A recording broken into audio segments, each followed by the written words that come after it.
할렐루야. 십자가의 죽음으로 아버지의 뜻을 이루시고 다시 살아나신 예수 그리스도께 모든 영광의 찬송을 올려드립니다.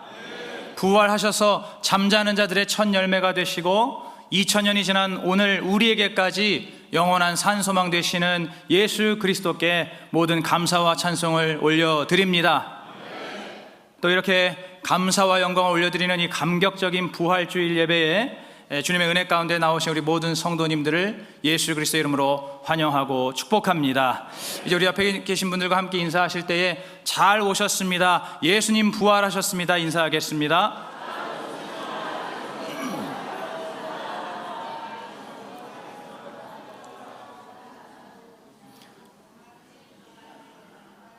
예수님의 부활이 우리의 기쁨이고 생명인 줄로 믿습니다. 우리의 유일한 소망인 줄로 믿습니다. 오늘 이렇게 예수 부활을 선포한 저처럼 오늘 여기 계신 여러분들도 바로 오늘 우리가 읽은 이 사도 바울의 복음처럼 그리스도께서 우리 죄를 위하여 죽으시고 장사 지낸 바 되었다가 사흘 만에 다시 살아나심을 믿는 그 믿음으로 오늘 이 자리에 나온 줄로 믿습니다. 바로 십자가에 죽으셨다가 3일 만에 다시 부활하신 예수 그리스도, 우리가 그 예수님을 믿기 때문에 매번 예배 때마다 그것을 믿음으로 고백하는 게 있죠. 그것이 무엇이죠? 바로 사도신경입니다. 우리가 사도신경을 통해서 본디오 빌라도에게 고난을 받으사 십자가에 못 박혀 죽으시고 장사한 지 사흘 만에 죽은 자 가운데서 다시 살아나신 그 예수 그리스도를 우리가 믿음으로 고백하는 줄로 믿습니다. 그런데 제가 오늘 이번 한 주간 이제 고난 주간을 맞이해서 그 고난 주간을 이제 준비하고 또 설교하고 이렇게 하루하루 지내면서 문득 궁금한 점이 하나 생겼습니다. 예수님께서 이제 십자가에 이렇게 손과 발이 못 박히시고 그 고통 속에서 십자가에서 죽으셨잖아요. 그런데 예수님께서 그 십자가에서 죽으시자마자, 아니면은 예수님께서 십자가에서 좀 내려오시자마자 부활하셨으면 어땠을까? 왜 예수님께서는 굳이 오늘 우리 이 설교의 제목처럼, 그리고 우리가 또 고백하는 이 사도신경처럼 왜 장사한 지 사흘 만에 부활하셨을까? 여러분 궁금해 보신 적 없으세요? 아무 생각 없으시군요. 오늘 새벽부터 강행군 하시느라 고생이 많으십니다. 저는 그게 문득 궁금해지더라고요. 왜 3일이라는 시간을 두고 그리고 나서 부활하셨을까? 여러분 기왕이면은 예수님께서 십자가에서 고개를 떨구시고 운명하시자마자 갑자기 하늘의 문이 활짝 열리고 천사들이 막 구름대같이 쏟아져 내려와서 그 예수님의 그 십자가를 다 치우고 또 천사들의 그 날개로 예수님을 잘 이렇게 모실 때에 예수님의 온몸의 모든 상처가 순식간에 사라지고, 그리고 나서 예수님께서 그 감으셨던 눈을 천천히 뜨신다면, 여러분 그러면은 그 자리에서 얼마나 하나님 영광이 나타났겠습니까? 그러지 않았겠어요? 얼마나 정말 황홀하고 찬란한 그 하나님의 그 영광이, 부활의 영광이 그 골고다 언덕에 가득 차지 않았겠습니까? 또 그곳에 예수님을 대적하고 조롱하는 많은 그러한 사람들이 있었잖아요. 로마 군인들도 그렇고 유대 종교 지도자들도 그렇고 예수님의 죽음을 처음부터 끝까지 무시하고 조롱했던 그 원수 같은 자들을 향해서 예수님께서 당신의 부활하신 그 영광스러운 모습을 보여주시면 그들이 얼마나 꼼짝할 수 없도록 그들이 얼마나 무서워 떨겠습니까? 좀 예수님께서 이렇게 그 십자가에서 바로 부활하셨으면 좋았을 것 같은데, 그런데 왜 3일씩이나 있다가 부활하셨을까? 우리가 일주일 동안 특세하느라 힘드니까 잠깐 쉬어가라고 이렇게 그러신 걸까요? 그건 아니겠죠. 그럼 제가 이것이 왜 궁금하냐면, 누군가에게는 그 하루하루가 끝없는 고통과 절망의 시간이 될 수 있기 때문입니다. 여러분, 누가 그랬을까요? 바로 예수님을 믿고 따르던 제자들이죠. 예수님을 사랑하던 사람들입니다. 그 3일의 시간이 얼마나 끝이 보이지 않았겠습니까? 그들이 머릿속으로 오만 생각을 다 하지 않았을까요? 내가 도대체 그동안 뭘 믿은 거지? 아니 도대체 내가 지금 무슨 짓을 한 거야? 내가 그 3년 동안 대체 무슨 짓을 한 건가? 그리고 이제 앞으로는 또 어떻게 하나? 우리가 따르던 예수님이 그렇게 비참하게 최후를 맞이하셨는데 혹시 그 다음 내 차례 아닐까? 머릿속에 온갖 혼란스럽고 또 너무나 부끄럽고 너무나 두려운 그러한 그 생각과 마음이 가득 차 있지 않았겠습니까? 그 3일 동안에 이들이 그러한 고통과 절망을 느꼈을 것이라는 거죠. 오늘 우리 중에도 이러한 끝이 보이지 않는 죽음과 같은 어두움의 3일을 보내는 그러한 성도들이 있습니다. 또 지금은 비록 아니더라도 살다 보면 누구나 이러한 고통과 절망의 시간이 다가올 수가 있습니다. 오늘 이 시간에 예수님께서 왜 장사한 지 사흘 만에 부활하셨는가, 그 이유를 우리가 함께 살펴보고 깊이 묵상하면서 이 말씀을 통해 진정한 예수 그리스도의 부활의 영광과 소망을 오늘 우리 모두가 누리게 되기를 주님의 이름으로 축복합니다. 먼저 예수님께서 장사한 지 사흘 만에 다시 살아나신 그 이유, 첫 번째, 죽음이 확실해야 부활도 확실합니다. 죽음이 불분명하면, 죽음이 석연치 않으면은 부활도 불분명한 것이고 석연치 않은 것입니다.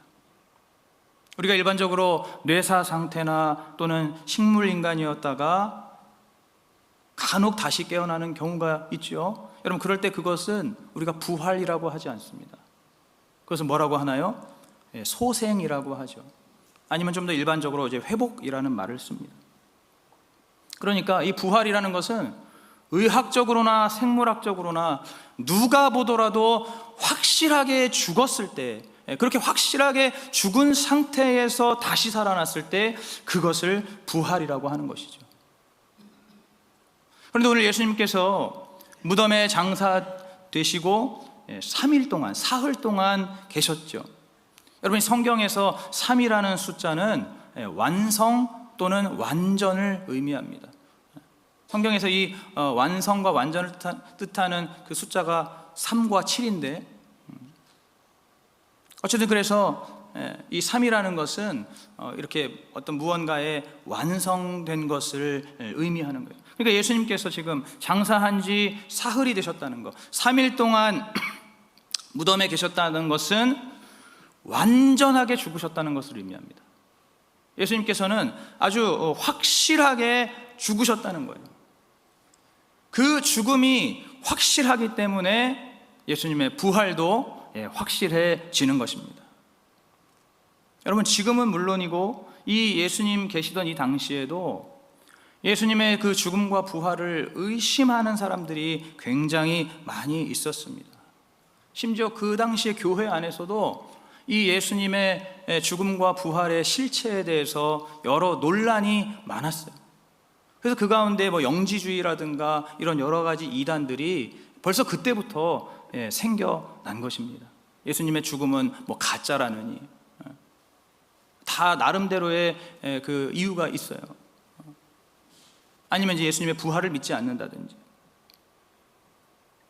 여러분, 그렇지만 예수님께서는 십자가에서부터 확실하게 죽으셨습니다. 바로 지난 금요일이죠. 예수님께서 이제 그 금요일 오전 9시부터 십자가에 달리셨습니다.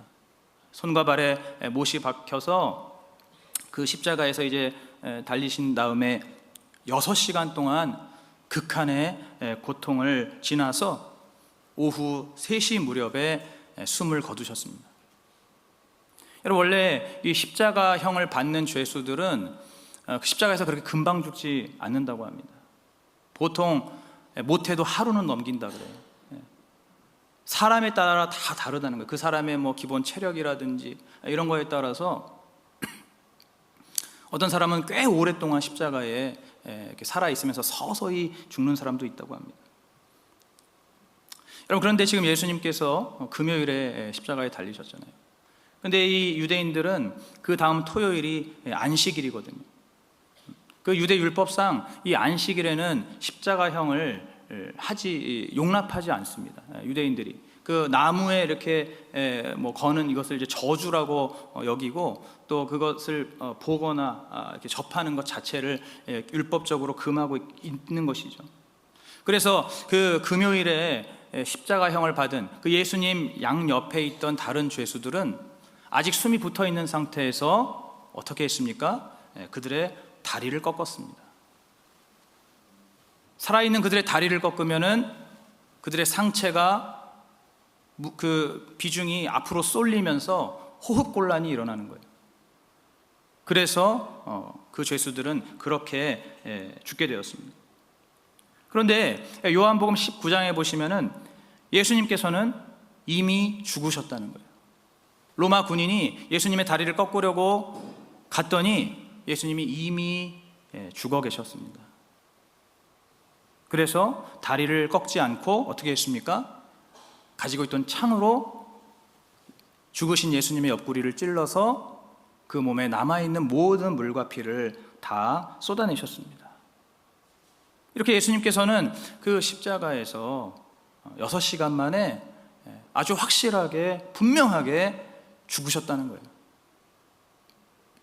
뿐만 아니라 그 당시에 아리마대 사람 요셉이라고 하는 그 의로운 사람, 예수님을 조용히 따르던 사람이었는데, 이 요셉이 이제 빌라도에게 직접 찾아가서 예수님의 시신을 인도받습니다. 그리고 그 예수님의 시신을 원래는 자기가 쓰려고 했던 그 돌무덤에다가 안치시킵니다. 그리고 예전에 예수님께 찾아와서 구원의 진리를 물었던 니고데모도 자신의 향품을 가지고 와서 그 아리마대 사람 요셉과 함께 예수님의 시신을 직접 세마포로 이렇게 쌓아 놓았습니다. 여러분, 이것이 요한복음 19장에 그대로 기록이 되어 있어요.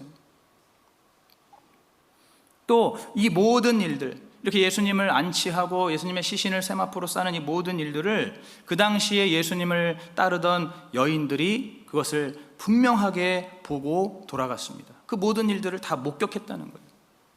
여러분, 심지어는 빌라도의 그 경비병들마저도 그들이 이 대제사장들과 서기관들의 요청으로 그 3일의 시간 동안에 그 어느 때보다도 완벽한 경계태세로 그 예수님의 무덤을 지켰다는 거예요.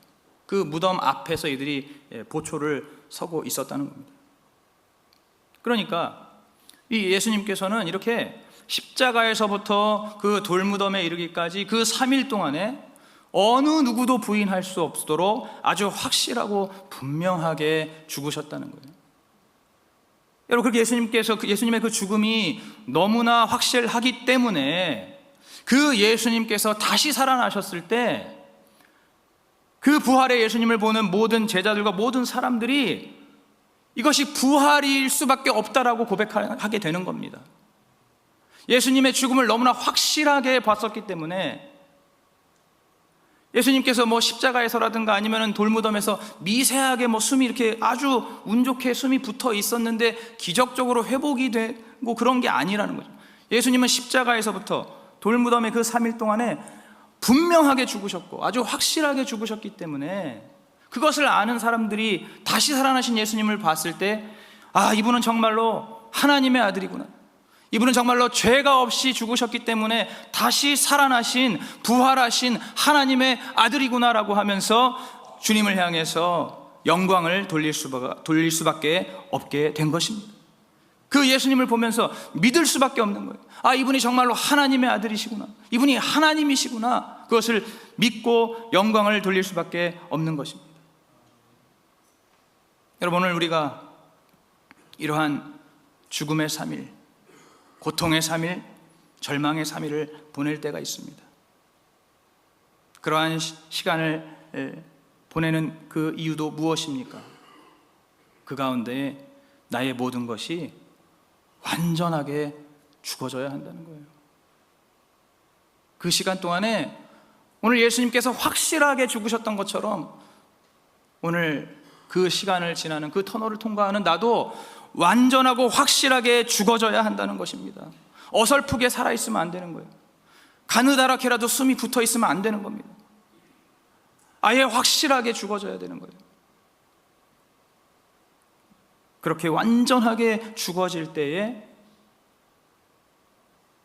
그를 다시 살리시는 예수 그리스도의 그 부활의 영광을 그 누구보다도 확실하게, 그 누구보다도 완전하게 드러낼 수가 있는 것입니다. 그 삶 가운데에, 그 죽은 삶 가운데에 우리 주님께서 너무나 확실하고도 분명한 그 부활의 영광을 나타내시기 위해서라는 거예요. 여러분, 우리가 완전히 죽지 않으면 절대로 예수 그리스도의 부활이 성립이 될 수가 없다는 겁니다. 여러분, 사람들은 정말로 그 자기 삶 가운데 아주 가느다란 그러한 그 희망 한 줄기만 있어도 하나님을 의지하기보다 그것을 더 의지하는 게 우리 사람의 죄악된 본성입니다. 그 어떤 거라도, 그 어떤 면에서라도 정말 물에 빠진 사람이 그 지푸라기 발견했을 때 하나님께 기도하기보다 지푸라기 먼저 잡는 거죠. 내 눈에 보이는 것, 어떤 내가 판단하고 내 기준에 맞는 것, 그러한 것들이 조금이라도 있으면은 우리는 대번에 그것을 의지하는 겁니다. 여러분, 그러면은 그를 통해서 예수 그리스도의 그 부활의 역사, 그 부활의 영광이 나타날 수가 없는 것이죠. 여러분, 그렇기 때문에 그 희망, 그 정말 한 가닥의 희망마저도 완전히 끊어지고 그 인생이 정말로 사방팔방 다 막힌 그 돌무덤에 갇히게 되고, 그렇게 이 3일간의, 예수님께서 그러셨던 것처럼 이 3일간의 완전한 죽음이 우리의 삶 가운데 이루어져야 하는 것입니다. 바로 그럴 때에 사도 바울이 선포한 것처럼 사망아 너의 쏘는 것이 어디 있느냐, 사망아 너의 승리가 어디 있느냐라고 선포하시면서 무덤문을 여시는 그 예수 그리스도의 부활의 승리와 그 부활의 영광이 오늘 이 고난의 3일을 겪고 있는, 그 절망의 3일을 지나고 있는 우리의 삶 가운데 충만하게 나타나게 된다는 것을 여러분 믿으시기 바랍니다. 오늘 여러분들께 질문을 드립니다. 이 장사한 지 사흘의 이 시간 속에서 내 모든 것이 완전하게 죽어지고 있습니까? 아니면 여전히 죽어지지 않는 부분이 나에게 있습니까? 여러분, 이 시간 우리 자신을 돌아보셔야 돼요. 주님의 도움은 구하면서도 예수님 부활하셨으니까 나도 좀 부활시켜달라고 그렇게 때를 쓰고 찾고 구하기는 하면서 내가 온전히 죽어지지 않는다면 어떡하겠습니까? 오늘 우리 모두가 바로 이 장사한 지 사흘의 이 시간 속에서 완전하게 확실하게 죽어짐으로 말미암아 단순한 소생이나 회복이 아니라 정말로 온전히 살리시는 그 예수 그리스도의 부활의 영광에 참여하시기를 축복합니다. 오늘 예수님께서 장사한 지 사흘 만에 다시 사신 두 번째 이유는 말씀을 이루려 하심입니다. 말씀을 이루시기 위해서 3일 뒤에 부활하셨다는 거예요. 오늘 본문 3절과 4절에 보시면은 어떤 말씀이 있습니까? 특별히 눈에 띄는 그러한 말씀이 있습니다. 바로 성경대로예요. 성경대로. 3절 4절. 성경대로 그리스도께서 우리 죄를 위해 죽으시고, 또 4절에 가면 성경대로 사흘 만에 다시 살아나사. 성경에 예수님께서 이렇게 죽으시고 사흘 만에 다시 살아나실 것이 분명하게 예언되어 있고 기록되어 있다는 겁니다. 호세아서 6장 2절에 보시면은 여호와께서 제3일에 우리를 일으키시리니 우리가 그 앞에 살리라, 이런 말씀이 있고, 또 요나서 1장 17절에 보시면은 여호와께서 이미 큰 물고기를 예비하사 요나를 삼키게 하셨으므로 요나가 3일 3야를 물고기 배에 있으니라 라고 말씀하십니다. 이제 예수님께서 그 요나서의 말씀을 받아서 마태복음 12장 40절에서는 요나가 밤낮 사흘을 큰 물고기 뱃속에 있었던 것 같이 인자도, 바로 예수 그리스도도 밤낮 사흘을 땅속에 있으리라 라고 말씀하십니다. 다시 말해서 예수님께서 장사한 지 사흘 만에 부활하신 것은 바로 하나님 아버지께서 미리 정해 놓으신 대로 그 하나님 아버지의 그 구속사를 따라서 기록되어 있는 성경의 모든 예언, 바로 하나님의 말씀을 이루시기 위해서 예수님께서 이렇게 장사한 지 사흘 만에 다시 살아나셨다는 거예요. 예수님은 아까 제가 말씀드린 것처럼 십자가에서 죽으시자마자 얼마든지 다시 부활하실 수 있는 분이십니다. 예수님은 죄가 없으신 순결하신 하나님의 아들이시기 때문에 그 죄의 지배, 그 죄의 삭신, 그 사망의 지배를 받지 않으시거든요. 얼마든지 바로 부활하실 수 있는 분. 그러나 예수님께서 이 말씀 때문에, 이 하나님 아버지의 이 말씀 때문에 죽음 이후에 바로 부활하지 않으시고 이 3일이라는 이 침묵의 시간, 이 3일이라는 이 죽음의 그 기간에 온전히 순종하심으로써 하나님 아버지의 그 말씀을 이루신 것입니다. 여러분, 오늘 우리도 예수 그리스도의 부활의 능력이 필요한 그러한 죽음과 같은 시간을 보내고 있다면은 오늘 우리에게 필요한 것이 무엇입니까? 바로 이 하나님 말씀을 더 사모하고 이 말씀을 더 묵상하고 또 이 말씀대로 온전히 순종하여서 나의 삶 가운데 이 하나님의 말씀이 이루어지도록 하는 그러한 삶을 살아야 하는 것입니다. 나의 삶 속에 고난의 시간이 있을 때, 그 정말 역경의 그 시간이 있을 때, 그때 나의 그 삶의 시간을 하나님의 말씀으로 더 구석구석 채워나가야 된다는 거예요. 이런 문제는 우리가 그것을 머리로는 잘 알고 있지만 현실에서 적용이 안 된다는 겁니다. 우리에게 질병의 고통이 있을 때, 우리가 재정난에 허덕일 때, 우리 가정에서 부모, 자녀, 형제 때문에 여러 가지로 힘들 때, 또 내 인생에 여러 가지 크고 작은 실패 때문에 내 마음이 위축될 때, 또 우리 학생들이나 청년들은 미래가 보이지 않고 불안할 때, 이렇게 각자 자기 인생의 그 어둡고 캄캄한 그 3일의 시간을 지나갈 때에 사실은 정말 더 절실하게 하나님의 말씀을 붙잡아야 되고 그 말씀에 정말 나의 생명을 거는 심정으로 그 말씀을 붙들고 읽고 그 말씀에 순종해야 되는데, 우리는 자꾸만 세상적인 방법만 구하고 세상적인 수단을 본능적으로 의지한다는 거예요. 심지어는 교회에서도 기도까지는 하는데 말씀은 안 보는 그런 경우도 간혹 있습니다. 기도까지 막 뜨겁게 막 간절하게 하는 거예요. 그런데 거기에 말씀이 빠져 있는 그러한 신앙의 모습도 볼 수가 있습니다. 오늘 여러분들께 질문드립니다. 오늘 여러분은 고난과 말씀이 비례하는 삶입니까? 아니면 반비례하는 삶입니까? 여러분, 오늘 예수님께서 이렇게 아까 말씀드린 대로 예수님께서 죽으신 이후에도 하나님 말씀에 순종하셨죠. 십자가에 죽으시고 나서도 3일을 더 잠잠히 계시는 그러한 그 말씀에 순종하셨을 때 우리 하나님 아버지께서 어떻게 하셨습니까? 빌립보서 2장 8절의 말씀입니다. 하나님께서 그를 지극히 높여 하늘에 있는 자들과 땅에 있는 자들과 땅 아래에 있는 자들의 모든 무릎을 예수의 이름 앞에 꿇게 하시고 그 모든 입이 예수를 주로 고백하고 그 예수께 영광을 돌리게 하셨습니다.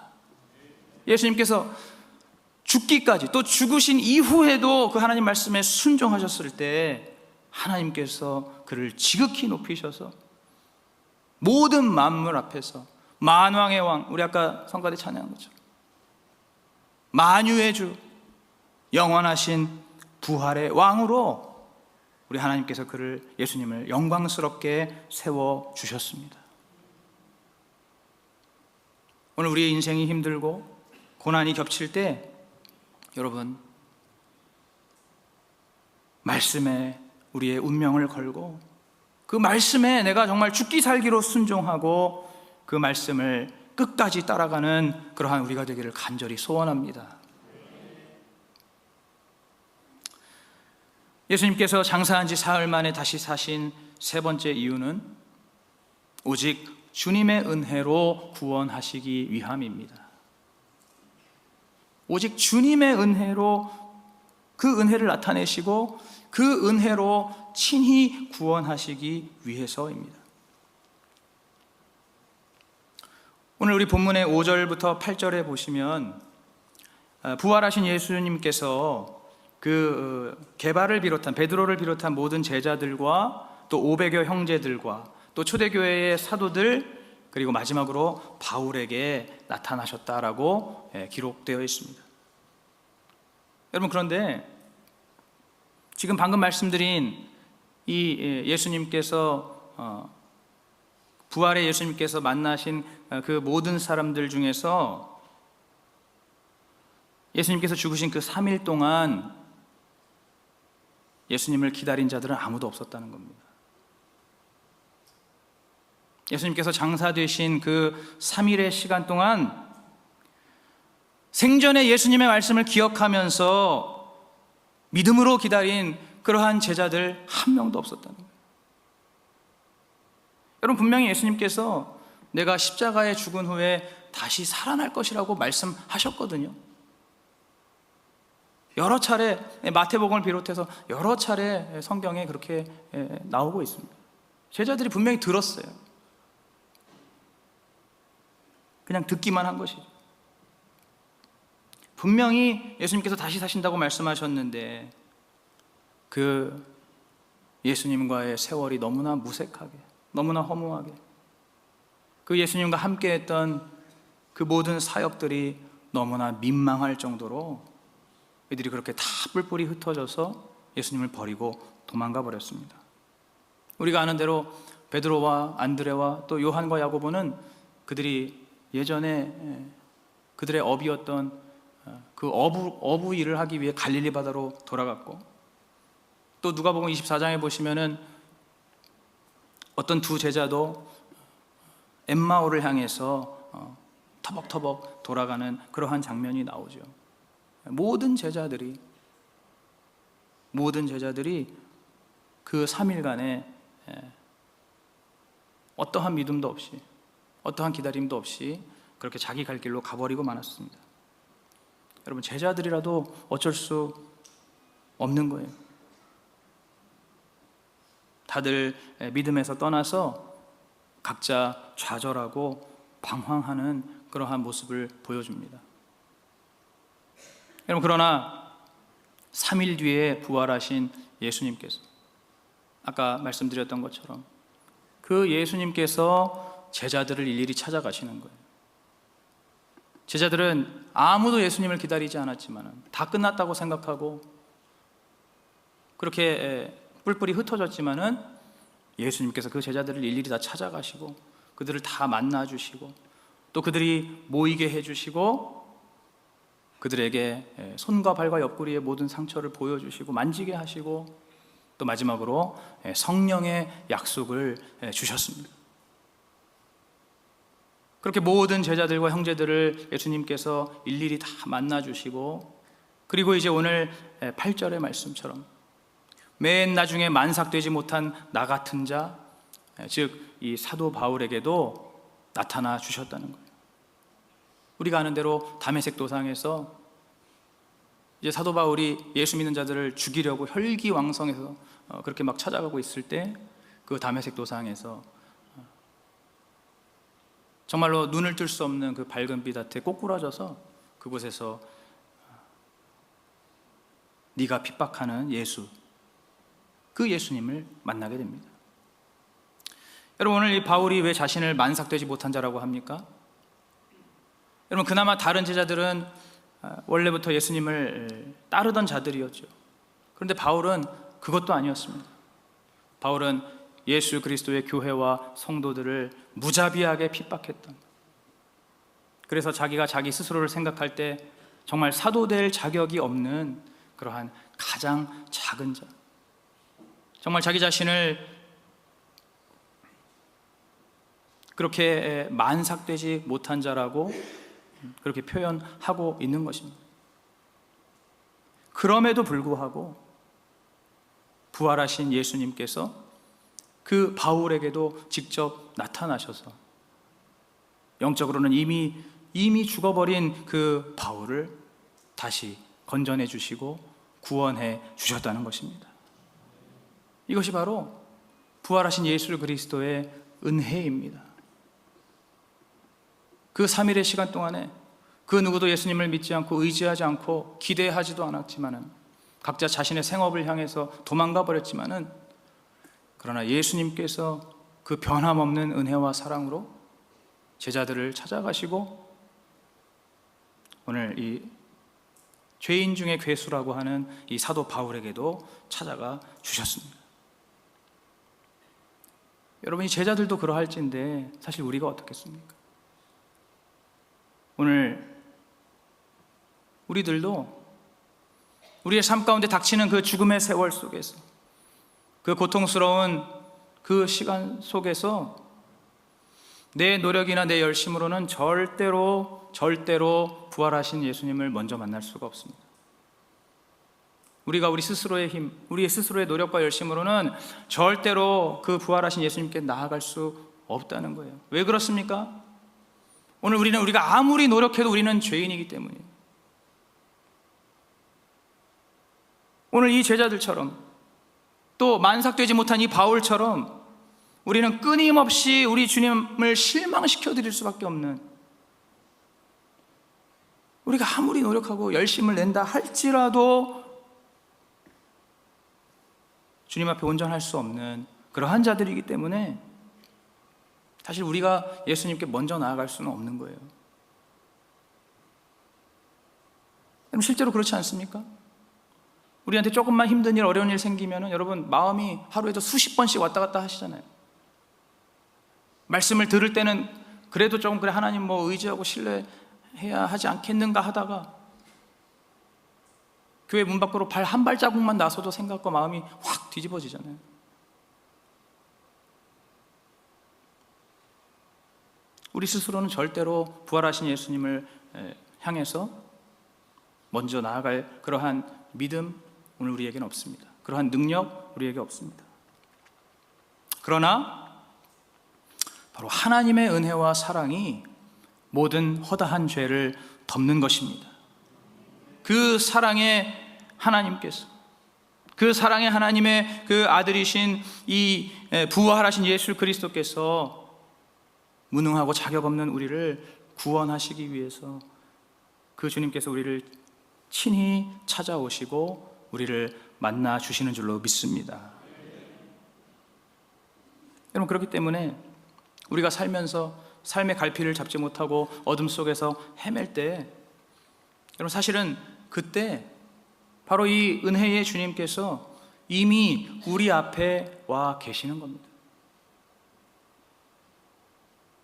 오늘 예수님께서 베드로를 만나시고 다른 제자들을 만나시고 사도 바울까지 찾아가셨던 것처럼 오늘 어둠 속에서 방황하고 헤매는 그러한 우리 앞에 예수님께서 이미 찾아와 계신 거예요. 그리고 그 예수님께서 우리에게 딱 한 가지를 원하십니다. 그것은 바로 내 자신을 주님께 드리는 것입니다. 여러분, 오늘 우리가 삶에서 힘들고 어려운 순간을 만날 때 어떡합니까? 그 주님의 도우심을 간절히 바라면서 어떻게 해요? 내가 노력하고 내가 열심을 내서 무언가를 만들어서 주님께 올려드리려고 해요. 내가 정말 최선의 최대한의 노력과 열심을 쏟아 부어서 우리 주님 앞에 뭔가를 이렇게 만들어서 드리려고 합니다. 여러분, 주님께서 이건 안 받으신다는 거예요. 예수님께서 원하시는 건 그게 아니라는 겁니다. 예수님께서 원하시는 건 무엇입니까? 내가 노력하고 내가 열심을 내서 꾸역꾸역 만들어서 드리는 그 나의 어떤 것을 원하시는 게 아니라 예수님께서는 바로 내 자신을, 바로 나 자신을 받기 원하신다는 거예요. 오늘 제자들과 사도 바울이 그렇게 예수님을 만났을 때 그들이 주님께 어떤 그들의 노력과 열심, 그런 어떤 성과, 업적 이런 것들을 올려드린 게 아니에요. 그냥 그들의 삶을 그대로 올려드렸습니다. 그들의 삶을, 그들의 인생을 그냥 통째로 예수님께 내어드린 거예요.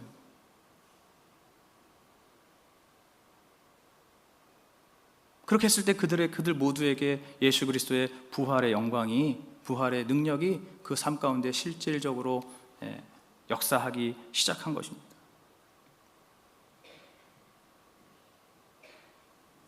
오늘 우리가 이것을 잘 알아야 되는 거예요. 우리의 노력과 열심은 결국에 한계가 있습니다. 내 힘으로 하는 것, 그것은 하나님께서 온전히 받으실 수가 없어요.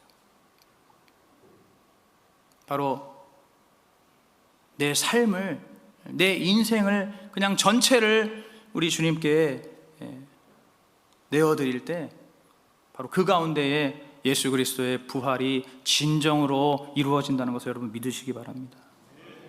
여러분, 그러기 위해서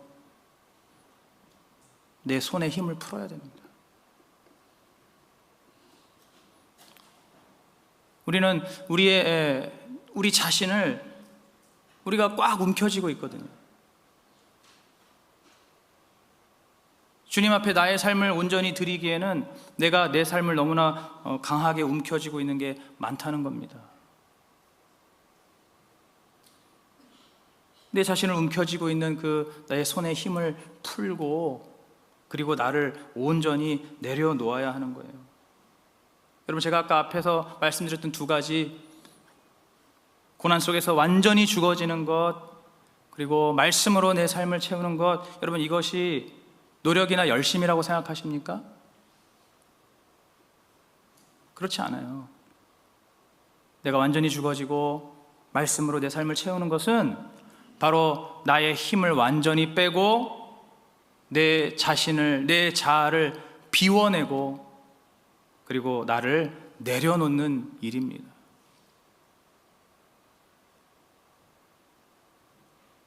우리가 이것을 모르고 바득바득 힘을 막 바짝바짝 주면서 무언가 막 해내려고 그렇게 어찌 보면 참 서글픈 그러한 모습을 보이는 겁니다. 주님은 그것을 원하시는 게 아니에요. 오히려 우리가 모든 힘을 빼고 움켜쥐고 있던 내 자아를 움켜쥐고 있던 내 손을 다 풀고 내 안에 모든 것들을 비워내고 이러한 나를 주님 앞에 그대로 있는 그대로 내어드리는 것, 오늘 예수님께서는 우리에게 그것을 요구하신다는 것을 여러분 기억하시기 바랍니다. 오늘 이 시간에 내 노력과 내 열심으로 드리는 어떠한 것이 아니라 바로 나 자신을, 내 삶을, 이 인생을 주님께 온전히 드림으로써 바로 그 인생을 새롭게 하시는 예수 그리스도의 부활과 생명이 우리의 삶 가운데 충만하게 누리게 되기를 축복합니다. 이제 마지막으로 질문드립니다. 여러분, 인생의 힘든 순간에서 세상적으로든 신앙적으로든 내 열심으로 헤쳐나가려고 하지 않습니까? 여러분, 주님의 은혜 앞에서 내가 아직까지 움켜쥐고 내려놓지 못하는 것은 무엇입니까? 끝이 없는 듯한 그 암흑의 3일 속에서 내가 여전히 움켜쥐고 있는 것이 혹시 무엇이 있는지 끊임없이 우리가 돌아볼 수 있어야 하는 것입니다. 이제 말씀을 맺겠습니다. 오늘 이 부활주일, 오늘 이 아침에 선포하신 이 하나님의 말씀을 따라서 우리 모두가 정말로 부활의 예수님께서 친히 찾아오시는 인생이 되기를 축복합니다. 오늘 우리의 삶 가운데 옛사람이 온전히 죽어지고 확실하게 죽어지고 오직 하나님의 진리의 말씀으로 거듭나는 그러한 완전히 새로운 인생이 되시기를 축복합니다. 그러므로 말미암아 현재 고난과는 비교할 수 없는 그 부활의 찬란한 영광에 우리 모두가 온전히 참여하는 그러한 복된 인생 되시기를 예수 그리스도의 이름으로 축복합니다.